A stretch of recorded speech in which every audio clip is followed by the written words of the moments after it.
Je m'adresse à tous les responsables, à tous les niveaux. Veillez sur nos frères de l'Afrique subsaharienne en situation légale. Mais il n'est pas question de laisser quiconque en situation illégale rester en Tunisie. Mais quelle mouche a donc piqué Kais Saied? Le président tunisien a choqué l'ensemble des dirigeants du continent, les ONG de son pays et une grande partie de l'opposition politique. Il affirme qu'un arrangement criminel, je cite, a eu lieu depuis le début du siècle pour changer la composition démographique de la Tunisie.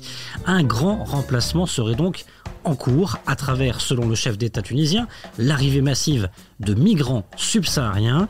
Pourquoi donc cette déclaration? La Tunisie est-elle en train de plonger dans un racisme d'État?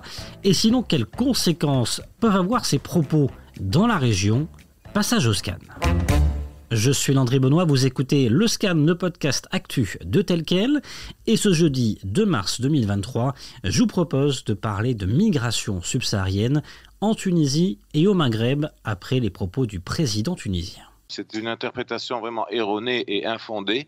Ce sont des accusations que nous rejetons complètement. Le fait de dire qu'il peut y avoir un plan qui aura forcément des conséquences sur la composition démographique du pays, ça ne doit pas être considéré comme un discours haineux. Une interprétation erronée qui n'a rien à voir avec les discours racistes. Voici la défense de Nabil Amar, le ministre tunisien des Affaires étrangères sur France 24, 3 jours après les propos du chef d'État tunisien. Le gouvernement rejette les accusations et pourtant les propos de Kais Saied sont clairs. Alors que s'est-il passé exactement? Tout a commencé le 21 février dernier.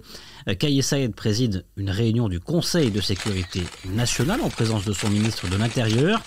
À la sortie de ce conseil, la page Facebook de la présidence tunisienne publie un communiqué qui annonce que le chef d'État réclame des mesures d'urgence face à une arrivée massive de migrants en provenance d'Afrique subsaharienne. Le chef d'État tunisien parle même de situation anormale et de volonté de changer la composition démographique du pays derrière cette vague migratoire. Immédiatement, les propos sont condamnés par une grande partie de l'opposition politique et des ONG, et des premiers rassemblements citoyens ont lieu à Tunis. Mais dans les jours qui suivent, des arrestations ou des logements de migrants subsahariens vont s'effectuer. C'est le cas de ce migrant, Mustapha, interrogé par une chaîne tunisienne. Hier, j'étais au travail et mon patron me dit qu'il ne travaille pas avec les Africains. Donc il m'a renvoyé. Je suis venu à la maison aussi. Mon bailleur me dit qu'il me donne 3 jours de libérer la maison. Donc actuellement, franchement, je ne sais pas où je suis. Vraiment, c'est Dieu seul qui peut nous aider. Des expulsions, des arrestations également, les ONG tunisiennes en auraient comptabilisé déjà des centaines. Et en parallèle, une quinzaine d'opposants politiques ont été arrêtés. Pour Monsef Marzouki, premier président tunisien post-Erben Ali, la Tunisie fait un dangereux pas en arrière. Cet homme nous a ramené 30 ans en arrière. Nous sommes revenus à 91. J'ai l'impression d'être en 91. À cette époque-là, j'étais aussi poursuivi, j'étais arrêté, je suis passé en jugement, je suis venu me réfugier en France en tant qu'exilé, etc. Donc on revient, on a l'impression qu'on est revenu 30 ans en arrière. Alors à quoi s'attendre? Quelle est aussi exactement la réalité migratoire de la Tunisie? Correspond-elle au fantasme de Kais Saied? Et quel impact ce discours peut-il avoir au Maghreb et au Maroc? Ma consoeur Iman Essaidi a interrogé Mehdi Aliwa, sociologue et expert en migration. Il est avec nous. Bonjour Mehdi Aliwa. Bonjour. Je vous pose la même question que j'ai posée dans l'introduction de cet épisode du Scan. Quelle mouche a donc piqué le président tunisien pour dénoncer une vague migratoire subsaharienne qui voudrait modifier la société arabe et musulmane de la Tunisie? Alors, je ne sais pas quelle mouche a piqué le président tunisien. Ce qui est sûr, c'est que c'est la première fois au Maghreb qu'on a tout de même au plus haut sommet d'un État souverain un communiqué, donc c'est pas un dérapage, réfléchi sur cette question-là avec un peu de théorie du complot, avec beaucoup même de théorie du complot, parce que il faut commencer déjà par là. Le remplacement ou le grand remplacement, ça n'existe pas, c'est impossible mathématiquement, démographiquement, et surtout c'est raciste parce que c'est prendre en compte que des étrangers seraient d'une catégorie raciale supposée et qu'ils feraient tellement d'enfants que racialement ils il changerait la composition d'un État. Et donc voilà, les Noirs tunisiens sont-ils des Tunisiens ou sont-ils des Africains? Sont-ils des Arabes? Quel est ce délire? Donc quelle mouche l'a piqué? Je ne sais pas. Ça fait partie aussi des registres populistes avec les théories du complot. On l'a vu avec le tristement célèbre Trump ou le tristement célèbre Orban. Donc ce ne sont pas des choses que les Tunisiens ont inventées, c'est des choses qui existent déjà chez certains dirigeants européens ou certains dirigeants nord-américains, mais c'est assez rare. Ça allait très loin, c'est assez rare pour créer tout ce remous. Mais il y a des lois en Tunisie, il y aurait 21 000 ressortissants subsahariens. Alors les chiffres varient, on parle de 21 000, d'autres 30 000, certains 50 000. En tout cas, c'est bien loin du chiffre de 1 million qui est beaucoup diffusé sur les réseaux sociaux du pays, souvent par des pages proches des soutiens de Kais Saïed. Quelle est la réalité de la migration subsaharienne en Tunisie? Y a-t-il une hausse de cette migration et comment l'expliquer? Non, il n'y a pas de hausse significative au point de remplacer qui que ce soit, c'est quasiment impossible. On a des mouvements migratoires qui sont stables, qui augmentent de temps en temps dans tel pays ou dans tel autre pays. Et pour la Tunisie, oui, il y a eu une augmentation pour plusieurs raisons.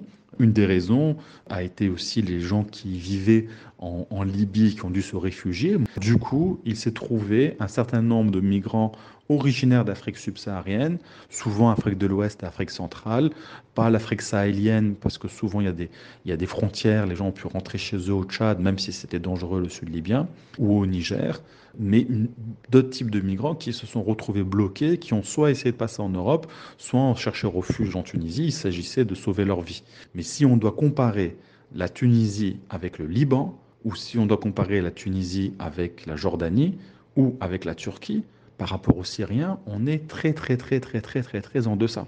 On parlait tout à l'heure de premiers délogements, d'arrestations de migrants subsahariens. À quoi s'attendre comme action de la Tunisie envers les migrants subsahariens désormais? Pour la question de l'expulsion, le problème, c'est compliqué à faire. Si on n'a pas de morale et qu'on ne respecte aucunement les droits les plus basiques, et qu'on est donc un dictateur ou dans une dictature ultime, même là, expulser les gens, c'est compliqué parce que c'est coûteux. Expulser quelques centaines de personnes, ça va. Quelques milliers, ça commence à être compliqué. Des dizaines de milliers, c'est extrêmement coûteux. La Tunisie va donc, si elle met à menace ses exécutions, bien sûr, elle ne pourra pas le faire, mais elle va faire quoi? Elle va mobiliser les avions de Air Tunisie au détriment des touristes et des citoyens tunisiens qui voyagent pour pouvoir charger ces avions. Combien faut-il d'avions et combien faut-il de rotations pour faire tourner tout ça? Il faut du kérosène, etc. Et ça, c'est dans le cas où on est déterminé qu'on ne respecte aucun droit national ou convention internationale de une discrimination à l'encontre des citoyens étrangers installés régulièrement ou irrégulièrement sur le sol tunisien. Et donc, évidemment, les gens vont se sentir harcelés et les policiers, même lorsqu'ils ont la meilleure volonté possible, ils ne pourront pas faire autrement que de faire du contrôle aux faciès, c'est-à-dire de faire du contrôle raciste en partant du principe que noir égale sans-papier, égale complot ourdi, je reprends les termes de la présidence, contre la Tunisie pour changer la démographie de la Tunisie, qu'elle ne soit plus un pays arabe, dit le communiqué, et qu'elle devienne un pays africain, comme si la Tunisie n'était pas un pays africain. Quel impact ce discours haineux peut-il avoir au Maghreb et comment se prémunir face au racisme? Mehdi Adiouha, quel impact selon vous les propos du président tunisien et les actes qui suivent, ces arrestations, ces expulsions de logements peuvent-ils avoir en Algérie et au Maroc? Moi, je ne vois aucun risque spécifique. Le risque, c'est pas vis-à-vis des États. Pour parler de notre pays, au Maroc, on a un État qui a la tête sur les épaules et qui regarde dans la bonne direction. On ne risque pas d'avoir ce genre de communiqué, au contraire. Par contre, dans la société, ça c'est autre chose. C'est déjà présent. On n'a pas attendu le président tunisien pour avoir du racisme au Maroc et pour avoir aussi des groupuscules racistes, quand même, avec des pages internet de 13 000 abonnés, des choses comme ça, qui disent des horreurs absolues racistes sur les mariages mixtes, sur le remplacement. Il y a déjà beaucoup de Marocains qui pensent cela. Donc, évidemment, les réseaux sociaux, les médias sociaux, les social media partagent de l'information de manière globale. Et évidemment, qu'un chef d'État d'un pays d'Afrique du Nord, du Maghreb, prenne cette position, ça a une influence sur la société tunisienne et ça a une influence sur les sociétés voisines, notamment l'Algérie et le Maroc, et donc ça a une influence sur les Marocains, dont certains avaient déjà cette idée-là, idée qui se trouve renforcée, puis si un président le dit, et si un président l'a affirmé, c'est qu'il n'y a pas de fumée sans feu, donc peut-être qu'il y a un complot contre nous. Voilà, c'est très dangereux, c'est très très dangereux. Je suis étonné qu'il n'y ait pas plus de condamnation, notamment dans notre pays, pour des gens qui tiennent de tels propos. Mehdi Aliwa, le Maroc, pays africain, faut-il travailler sur cette assimilation dès aujourd'hui au sein de l'école publique marocaine ? Oui, il faudra, bien sûr, l'intégration, ça passe par des dimensions culturelles et éducatives. Oui, il faudra en parler plus dans les radios, dans les télévisions. Oui, évidemment, l'école a pour mission de parler de la question africaine. Nous nous sommes coupés de l'Afrique après la sortie du Maroc de ce qu'on appelait encore l'OUA, mais nous sommes revenus, et Sa Majesté l'a rappelé de manière très émouvante, qu'il est bon de revenir chez soi. Nous sommes revenus dans l'Union africaine. Le Maroc, comme la Tunisie, était membre des commissions de ceux qui ont participé notamment avec Bourguiba et puis pour le Maroc avec Mohamed Khamis, à incuber et à construire l'Union africaine.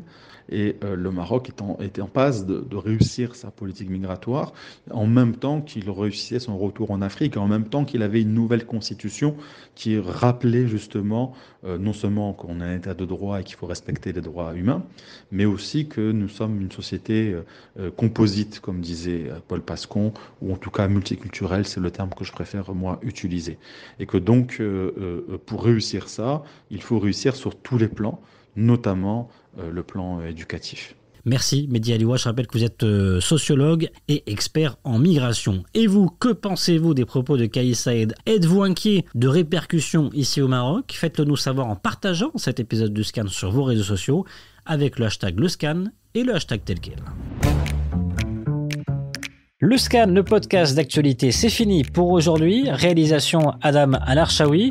N'hésitez pas à vous abonner sur le site telquel.ma et à nous retrouver chaque jour du lundi au vendredi sur toutes les applications de plateformes de podcast et de streaming.